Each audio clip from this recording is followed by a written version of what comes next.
Okay, so I'm going to be making this about these two posts. I've been wanting to make this, but I ended up getting banned again, which was a whole nother stupid situation. Which is why I don't really like getting on there, but I find good stuff I can make videos about. Because, white supremacists run them. Not to mention they just push a whole bunch of craziness on there. But there's a lot of stuff I can say about that. So, first I'm going to talk about the whole sex trafficking thing.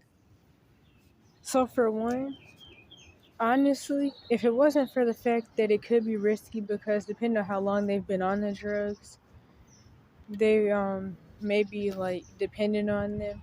Even though when I was finally let off, I left cold turkey, but it can still be risky for some people, especially if they've been on it a really long time, because it messes up it gives them a really bad chemical imbalance, basically, to where they may be used to that chemical imbalance, and then it could cause them a lot of like risk once their brain is setting back to being at the normal amount of different chemicals. Hopefully this is making sense. And so basically, if it wasn't for that, I would tell them that honestly they should just stop taking them, because even if they do have bipolar, it comes from trauma, because mental illness comes from trauma. But I wouldn't be surprised if they don't have bipolar and they have something else, like maybe DID or whatever. Because I remember mentioning in another video that the two go-to labels whenever someone gets locked up is going to be bipolar or either schizophrenia. And just like I seen in this article once, there was a hospital and a whole bunch of kids were sent there like usual, and most of them were labeled with bipolar.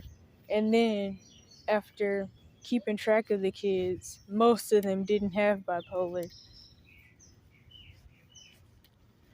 And I also know that from the last time I was locked up in that place after I tried to leave last time, which was actually a place for kids that either just committed suicide or were addicted to drugs. Not that their drug addiction was attended to anyway there, but that's what it was for.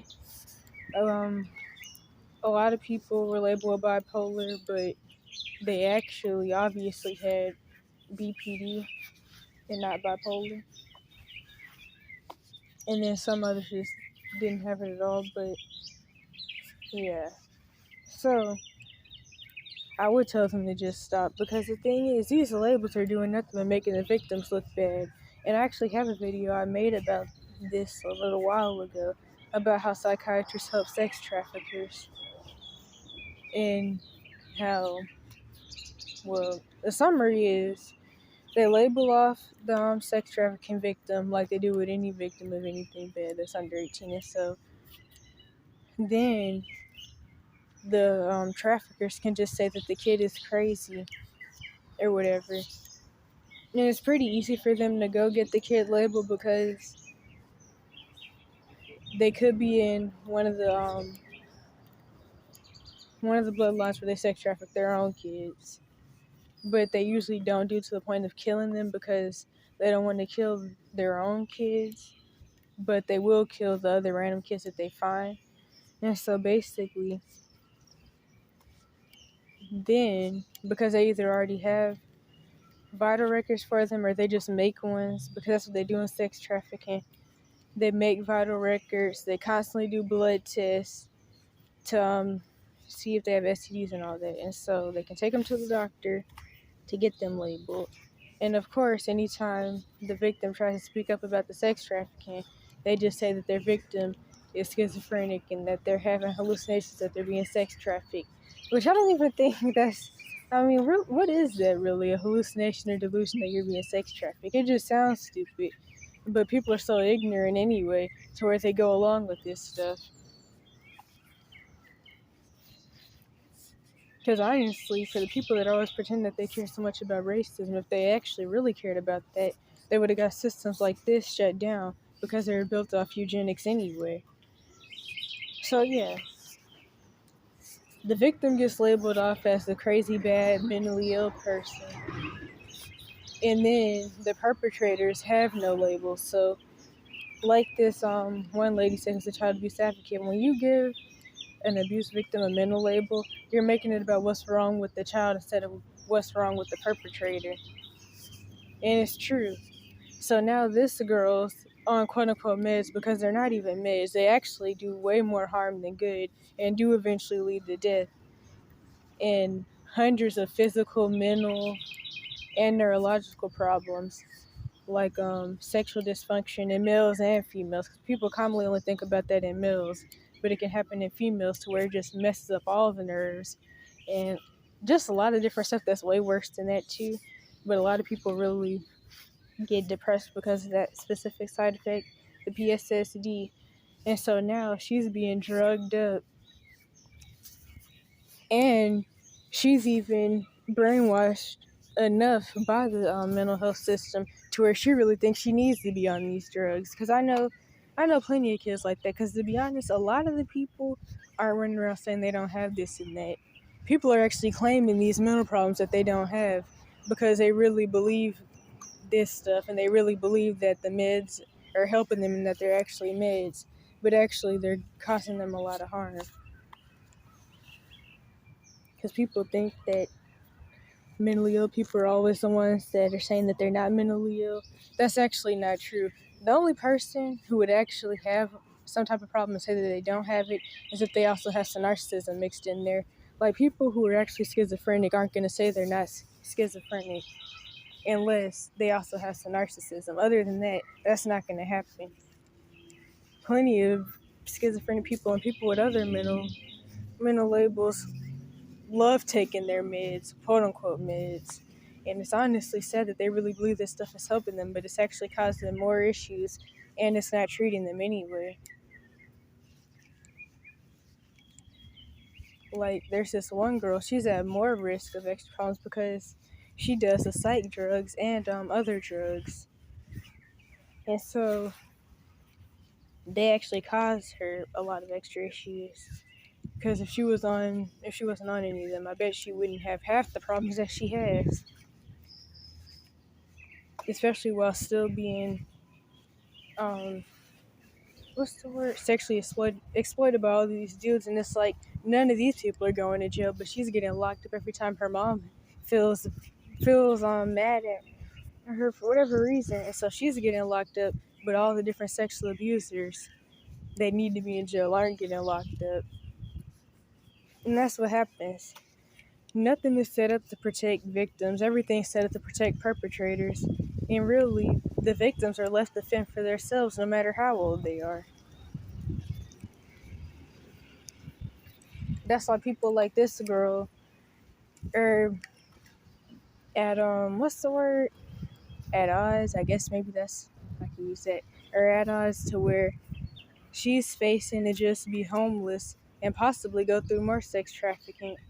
And then, of course, since she really thinks that she needs the meds, and she may have bipolar, because like I said, all mental illness comes from trauma anyway, so she may have bipolar, but it could also be something else that may even be more serious.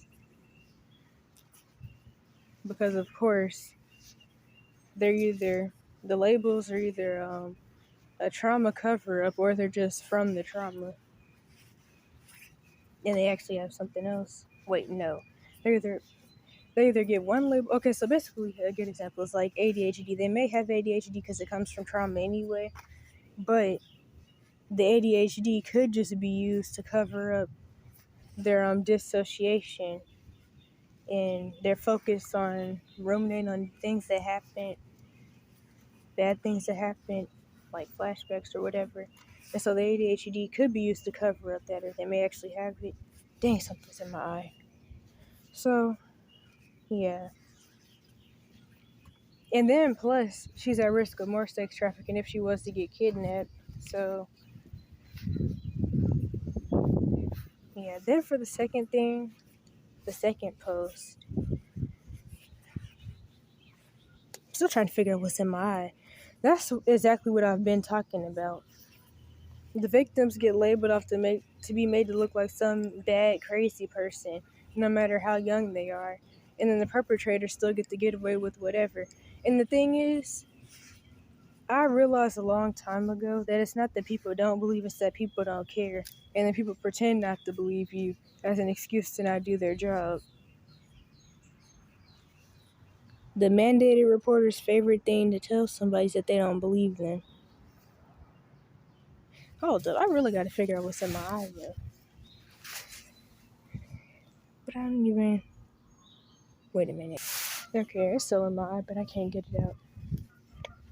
The mandated reporter's favorite thing to do is tell someone that they don't believe them, even though they actually know it's true, but it's a good excuse to not do their job. So instead of somebody admitting to you that they don't want to help you, or that they really just don't care, or that they get paid to help the perpetrators and not you, they rather gaslight you with the perpetrators into thinking that you're just crazy, none of it's actually happening, and nobody believes you. I learned a long time ago that everybody knows and pretends to know. Because, like I've said plenty of times, just people never say, I wish somebody knew. They always say, I wish somebody cared. I've never heard any abuse survivor say, I wish somebody knew. It's always going to be, I wish somebody cared, because people really don't care. Because the schools know, whatever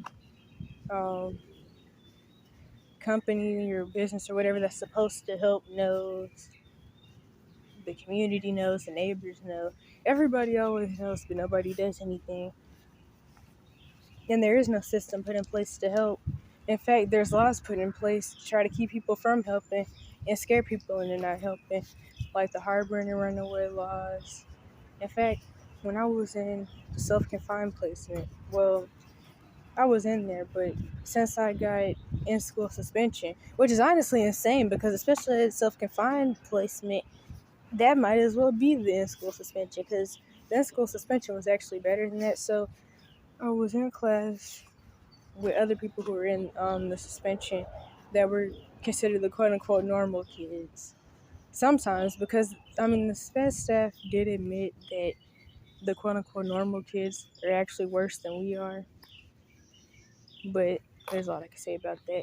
And so they were talking about this girl who had ran away, and she was always pretending that her and her mom got along, but everybody knew that her mom and her didn't get along, and everyone knew that her mom didn't like her, but she pretended that they did.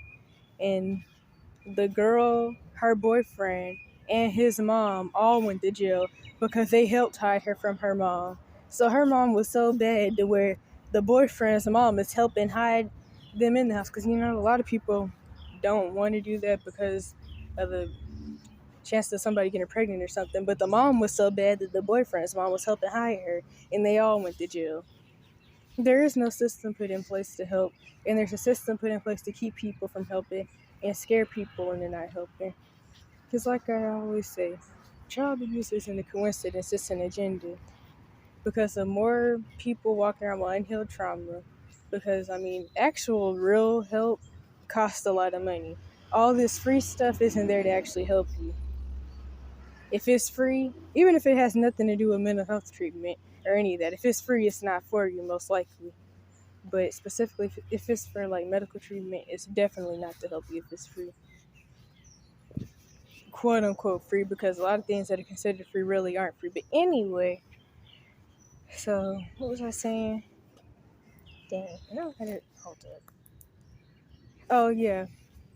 And so, since it costs a lot of money to get actual help, and since child abuse is so uplifted and normalized, people think it's normal to where they don't get help. And then these are the people that end up shooting up schools and stuff, because this is what people want, really. They want everybody to be messed up and running around doing crazy stuff, and they just want the world to be in an utter state of chaos. So it's not a coincidence, it's an agenda.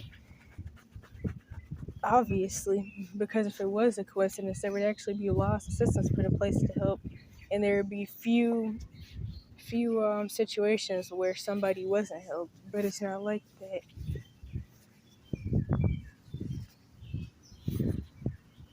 And what else was it? I'm thinking about what else I could say about that.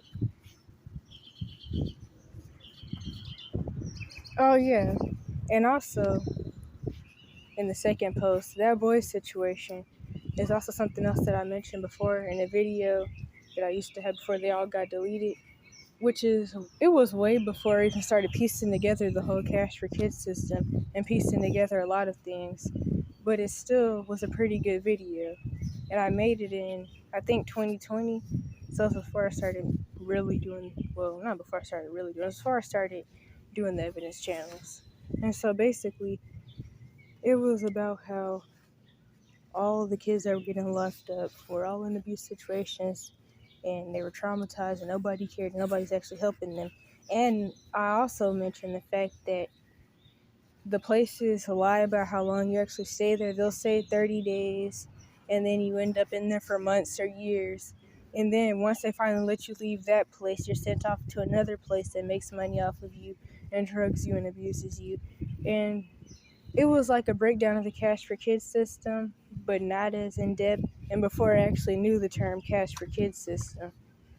And so this boy situation reminds me of that, because it also shows how somebody could get their kid locked up for anything. They gave him a gun, and he was like, I think 5, I don't really remember, but he was like 5. They gave him a gun. He started shooting walls, obviously because he probably thought it was a toy, and at the end of the day, they gave it to him, and he doesn't really know how that's going to work or how dangerous it is. And then they said they gave it to him for self-defense at that, and I'm trying to figure out who was he trying to defend himself from, them. But anyway, because, I mean, it seems like they're the ones to be defending yourself from. I'm still trying to figure out what's in my eye, though, because it's really hurting. Wait, I think I see it. Okay. So anyway, then they were able to just tell that to the hospital and get him locked up. The thing is, you don't actually have a real reason to get a kid locked up. These places are so money hungry to where I've seen people drop their kids off at these places and just say that they don't want them anymore. In fact, that's what I mentioned in that video too, that I used to have.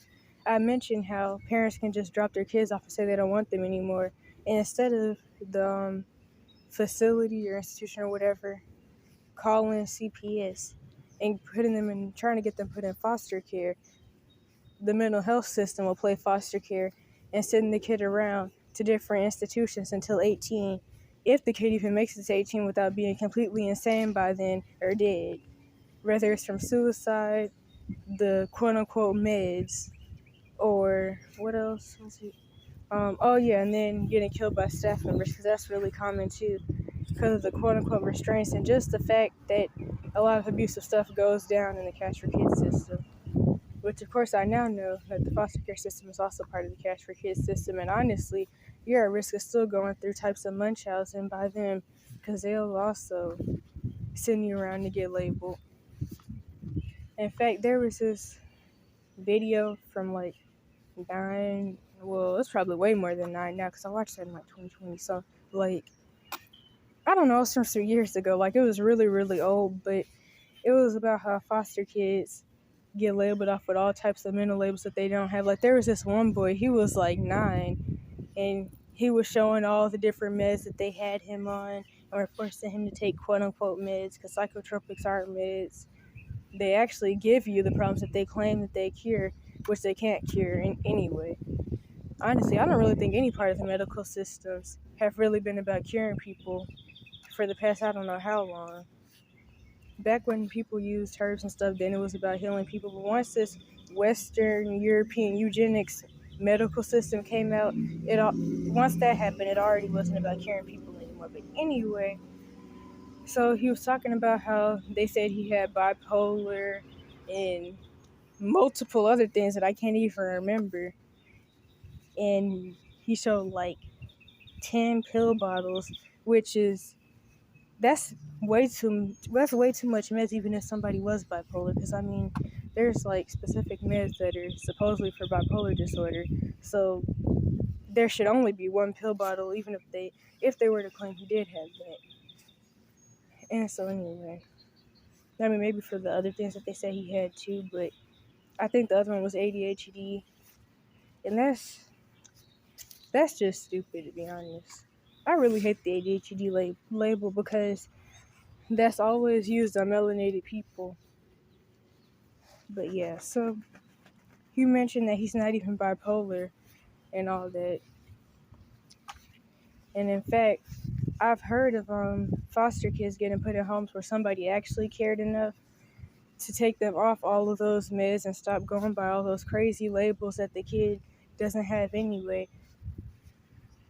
But yeah, so all mental labels are usually just used as cover-ups or to make somebody else feel good.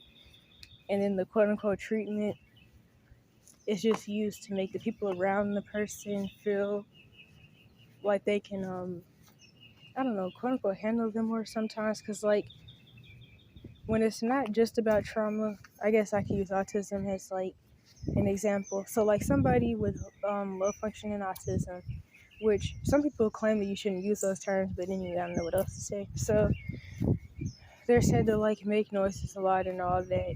And because the parents get annoyed by that, they'll get the kid drugged up and have the kid sitting there quiet and staring off into space all day. And that's another example of what psychiatry could be for sometimes. When it's not just about covering up trauma, it could be about messing somebody up to make everybody else around them feel better. And so, I'm thinking about what else I could say. But yeah, as far as that sex trafficking person, I really hope that that they do stop taking the meds, to be honest. Especially once they get into a place, which I hope they do, where they can get actual, like, trauma treatment. Because the thing is, mental labels are really just off branches of PTSD and CPTSD. And like I said, for personality disorders, all of those are off branches of complex PTSD. But it's just about whether you choose the side of being good or the side of being bad and hurting other people, or at least putting yourself in, like, not saying that it's done completely purposely, but like whether you get into a state where you lose yourself and you decide that to be able to be safe you have to manipulate others and all that and go into reprobate mind. So that would be for personality disorders, which are all off branches of complex post-traumatic stress disorder. And then, I mean, some other ones like schizophrenia could be that too, because schizophrenia and DID, they're not the same thing, but like I would say they could be pretty similar because people with schizophrenia are like commonly in a flashback mode, which I mentioned before in another video. Not commonly. Did I say commonly? I meant to say constantly. I don't know what I said though. But yeah. And also, for the second post, the fact that he was sent back home and then his parents killed him is another thing that I had mentioned in that video I made a while back, which is that if they don't traffic you around in different parts of the mental health system, so you're 18 or older, then they send you back to your situation where you have to go through the same stuff and you could end up dying, or you get sent back just to be locked back up somewhere by the perpetrators, which is something I've seen before. Because I remember one time I was locked up, there was this one girl, and of course she had been through sexual abuse, because that's the hidden statistic in the LGBTQ plus. And I mean, of course it could be caused by like some other trauma things like dysfunction or absent parents, but I mean, there was this one dude who said that his dad was abusive to him, but he was nice to his sisters, and so he thought that to get love from men, you had to be like women and have sex with them. So that's why he ended up being the way that he was. So it's not always because of sexual abuse, but it's because of different types of dysfunction. I'm not saying that there aren't situations where someone will convince a kid to get that way, because I mean, there's new types of Munchausen where parents will force their kids to become transgender, but that's not even the point. The point is, this girl, she was transgender, and she got sent home. And it's actually, I mean, it's not funny, but it like, just the fact that it happened like that is kind of crazy to me. But she got sent home, and her parents literally sent her back the very next day. The very next day. So she was actually really happy because, of course, like everybody else, she was really depressed while in there. But she was really, really happy the day she was getting sent home. She was even happy 2 days before she got sent home, because sometimes they'll tell you a couple of days before they send you home, but then there's also situations where they tell you they're going to send you home and they don't. But the next day after leaving, she was right back. And that's the thing, these places play foster care. Instead of trying to get them put into a system that's actually meant for housing people and playing parent, the mental health system will try to keep them in there to make money off of them, knowing that they're just going to keep getting sent back over and over again because their parents don't want them. And like said with the last place I was locked up in, there's this one girl who she had been in there a lot of times. Actually, everybody in there had been in there multiple times before. Some people said they had actually just got out of there a couple weeks ago, but of course their parents keep sending them back. Like one girl said that one of the times she was sent there is because she didn't wash the dishes. But anyway, so this girl's mom was already known to be abusive. And this place actually was pretty nice because the staff members, they were childish, which did like trigger a lot of people's trauma, because there's this one lady who would say stupid stuff like, "You guys don't look abused, you all look healthy and clean." I mean, I would assume they look clean in a place where they're taking showers every day, but yeah, anyway. But they weren't abusive and they didn't beat on us and stuff. So it was actually the best place I had been in. Plus, they didn't like make it their business to drug everybody up on thousands of different drugs. And so they actually did call CPS, which is called defects or something here. But of course, they didn't do anything. So it's like, if these systems actually do, if they actually do their job and report abuse like they're supposed to, then it's about whether CPS will do anything, which they won't. And so they kept reporting the mom over and over again because it was time for the girl to be sent home, and the mom kept saying she didn't want her, and she told them to put her in foster care, but CPS wouldn't even take her in because they don't like to do their job, and they wouldn't even quote-unquote investigate. And I say quote-unquote because their investigations are not investigations. It's siding with perpetrators and doing sweet talk and flirting and stuff. But yeah.